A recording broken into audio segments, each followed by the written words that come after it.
Serigne Saliou Seck dalee nag jàmm plan redressement économique bi Ousmane Sonko doon faram-fàcce ni ki démb moo nekk ci mboolem yéenekaay yi nu xëyandoo Le Soleil national ne plan redressement économique bi fanweer ak juróom-ñaari mesure la yoo xam ne séentu nañ ci juróomi junni ak juróom-benn téeméer ak juróom-ñaar fukk ak juróom-ñaari milliards nguur gi war a takk biiram yenn bànqaas yi ñu boole ko juuti bi itam ñu gën koo lawal ba ci cigarette sec wàllu pari foot yee ko oto yi ni importé Ousmane Sonko ne mébét bi benn la muy téeméer boo jël juróom-ñeen fukk ya ñu fexe ko amee ci réew mi mu desaat itam ci réew mi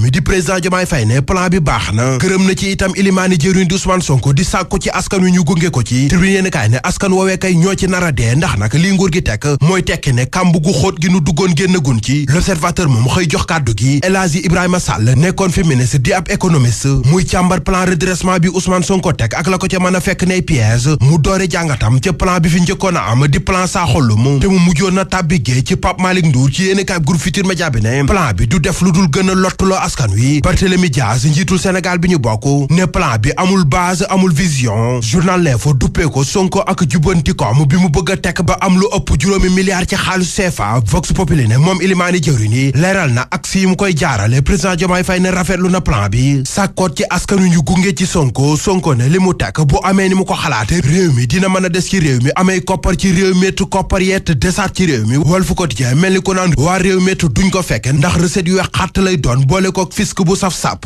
Sud du Quotidien premier ministre dafa bëgg Sénégal financer Sénégal Le Quotidien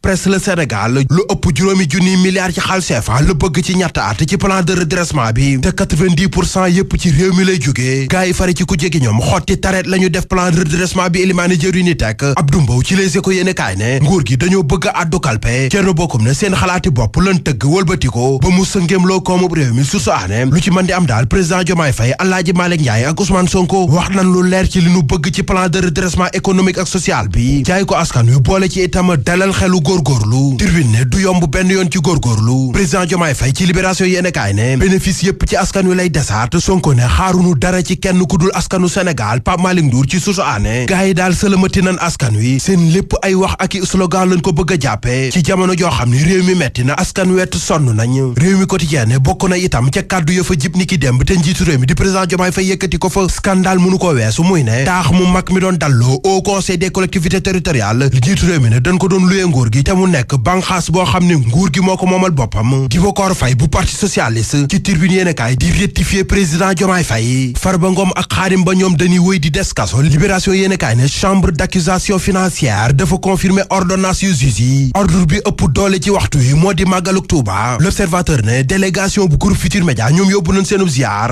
Serigne Bassirou Mbacké moom Serigne Abdoul Khadr nekk porte-parole khalife général des Mourides rafetlu taxawaay GFM ci ni mu ko baaxoo di def at mu jot liggéey bu mucc ayib Birane Ndour mi directeur général groupe Futurs Médias jàpp ne loolee lépp wareef la li war a leer ni ki tey ji moo di kan moo nar a nekk président fédération sénégalaise de football ci diggante Augustin Senghor Madi Touré ak Abdoulaye Fall L'Observateur ne ñetti profil lan ak ñetti style Les Échos ne Abdoulaye Fall kay dafa renverser tendance yi ay candidat di Koso Diané ak Iliman Lam sax ñoo jël raw gaadu gi ni ki démb Titi Camara moom mujjee jël dogal ne Mablaye lay jàppale anciens internationaux yi ñoom divisé wu ci ñi ñuy jàppale Record yéen kaay ne lépp dina leer tey ci ngoon itam Sénégal ak Nigéria dina leer demi-finale la ñuy jongante ca Afro Basket bay xew ca Abidjan arène nationale bi ci Sénégal itam suba ci dimanche ji làmb ju mag dina fa am nara dox ci diggante Eumeu Sène ak Franc